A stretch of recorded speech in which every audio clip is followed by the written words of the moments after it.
in which communication was thought about.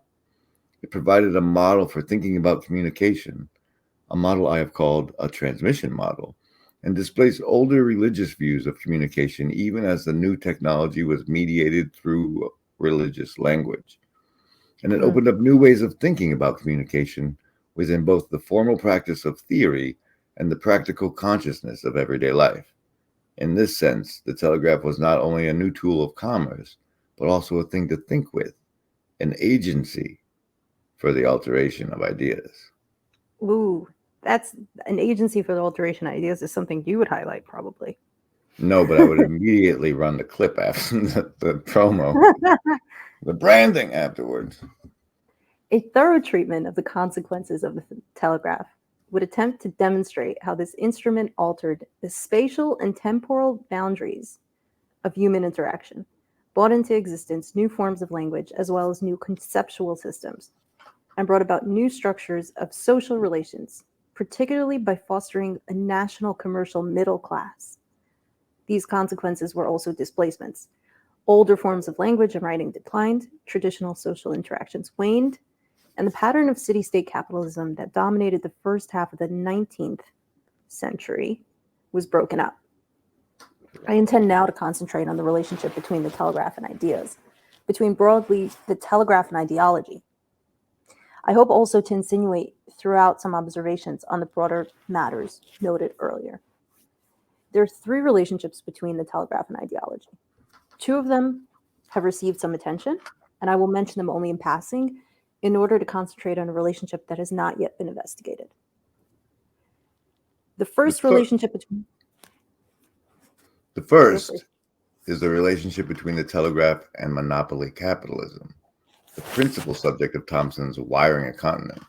That is, the telegraph was a new and distinctively different force of production that demanded a new body of law, economic theory, political arrangements, management techniques, organizational structures, and scientific rationales with which to justify and make effective the development of a privately owned and controlled monopolistic corporation.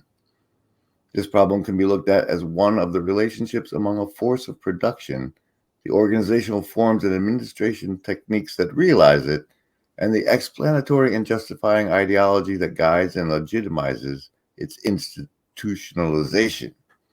Unfortunately, the guy was like, I need to write this, but like 80% of the words have to have more than 10 to 15 letters in them. And really going all out. Unfortunately, even in this context, the telegraph has not been investigated adequately, partly because of the tendency to eschew historical investigations and to treat forces of production tout court as all-encompassing, rather than to investigate the particular consequences and ideological implications of particular technologies. Technology as such is too abstract a category to support any precise analysis. Therefore, changes in technology go unanalyzed, except for classifying them within the various stages of capitalist development. Before the telegraph, business relations were personal. That is, they were mediated through face-to-face relations, by personal correspondence, by contacts among people who, by and large, knew one another as actual persons. The overall coordination of these atomic relations and transactions was provided by the invisible hand of the market. With the telegraph and, of course, the railroads and improvements in other techniques of transport and communication, the volume and speed of transactions demanded a new form of organization of essentially impersonal relations. That is, relations not among known persons, but among buyers and sellers whose only relation was mediated through an organization and a structure of management. The visible hand of management replaced the invisible hand of market forces, where and when new technology and expanded markets permitted the historically unprecedented high volume and speed of materials through the process of production and distribution. Chandler, 1977. Through the telegraph. I was going to try and make it through the rest of the paragraph. Okay. Through the telegraph and railroad, the social relations among large numbers of anonymous buyers and sellers were coordinated. But these new and unprecedented relations of communication and contact had themselves to be explained, justified, and made effective. What we innocently describe as theory, law, common sense, religion were means by which these new relations were carried through to explicit consciousness and naturalized, made to seem merely of the order of things. But this is really interesting. This is talking about the layer of things that we all take for granted. How, I was going to curse, how shit works. And it's just, we're born into it and we live it, and it goes for generations. We're like, oh, this is the structure of this. And yeah, like the Telegraph just changed the shape of so many of those things, which is, I think, what we're kind of doing now as well. And this point about the face-to-face relations, so it's really interesting because half the purchases I make are like on Amazon, but then the other half are like on Etsy or like from independent sellers. And people, like, I message and I talk to them, and we ask about the product and all of this stuff. It's like very personal. And I'm very aware, like the emails that I send to them are like emails I would send to you. Like they're super, like I'm talking to a human. So I thought that's interesting because 10 years ago, I wasn't interacting with vendors like that. 10 years ago, it was only Walmart. So I don't know. I just thought that was interesting. You were correct in that. Oh, good. I mean, it's like the water we swim in. Like the way we were talking before we started recording about how like history's not over, and right, like that's the yeah. Yeah, and it's constantly shifting and evolving, like markets and religion and this and that. Like it makes no sense that these structures would stay the same every 500 years. Like it has to shift, and the question is how is it shifting and what's shifting it? And even though we gripe about all this stuff, and there's plenty to gripe about, and we should, like the change is necessary. And well, and that's sort of how I see your Deadwood thing is like, well, when you have change, you kind of have to burn off the Deadwood. And so like that's just a necessary part of the process. Maybe You do understand my Deadwood thing is the HBO TV show. Yeah, but it's metaphorical. Yeah. I mean, we're watching it, we're not burning it off so much. It's like I thought seeing an earlier iteration of the fractal, a simpler iteration of the fractal we're in, would help everybody view what we're in with a better, cleaner lens. Yeah. No, that makes sense. But I think it's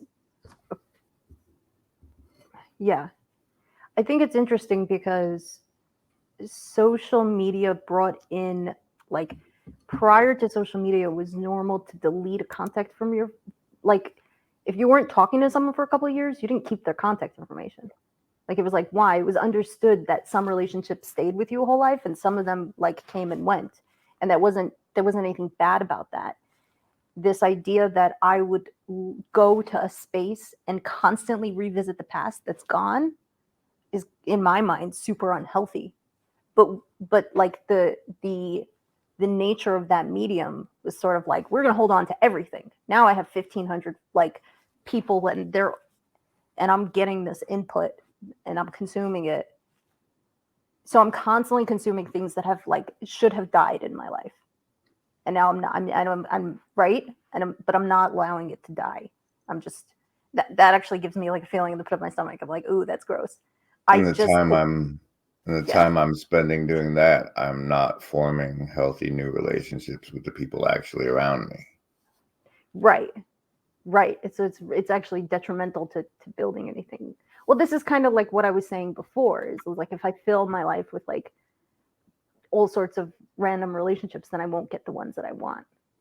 I won't get the quality that I want. I won't get the quality. Quality.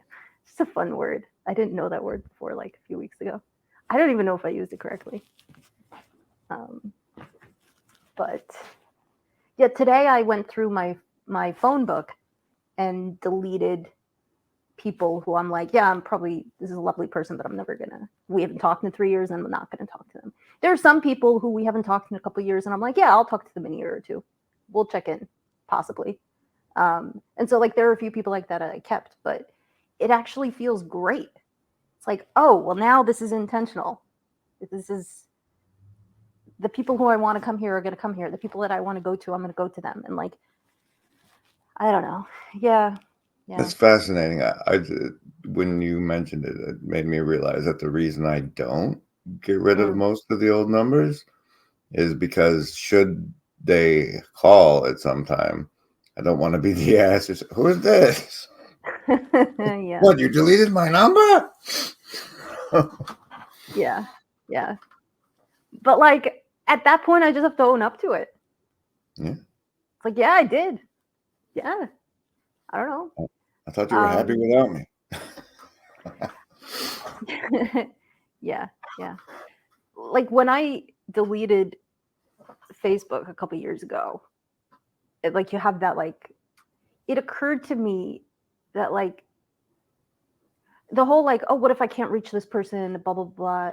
It's like, or what if they won't call me, or I won't call them? I'm not going to feel as comfortable calling them. I was like, wait a second, why am I staying in touch with a person who's not comfortable literally calling me? Like, that's not, how do I say this? It's just like, I'm censoring myself because I'm thinking that people might watch this, and I'm going to stop doing that because I don't care. And also we don't have to put in everything. Oh, we could. Yeah, I realized that I wanted to have the kind of quality of relationships where the people in my life would be comfortable picking up the phone and calling me to talk to me, and vice versa. And if that wasn't the case, if I'm going to maintain a relationship, it's going to have to be one that's at least this valuable. Exactly. Or intimate, or whatever. Yeah, whatever kind of a friend, family, this, that. And then the other thing that became more special was like, oh, well, what if people want to see your pictures and this and that, and or you see theirs? It's like that took away the value of looking at those photos and sharing those photos, the quality of it. Now, when I email my sister a picture, or a friend, or they send me, like, I genuinely, like, now I'll ask people, like, oh, send me a picture of your kids. I want to see it. Send me a picture of your dog. It's special to me. It is a novelty to me. Like, it's special that she took the time to send it to me because she wanted to share that with me. So, like, this diluting of that flattening in that space, and the not letting go, and like, yeah, I don't know. It's like, it's so convenient to let people who care enough to want to keep up all be able to keep up in one place. But what happens is everybody does that. And so everybody assumes that everyone's up to speed. So I don't need to call you and let you know what's going on in my life because it's on Facebook. I'm sure you saw it. Right. You know, and then there's the discomfort of, I don't look at your shit on Facebook. And yeah, it allowed for, it took, instead of deep, it shallowed connections and spread them out. Yeah.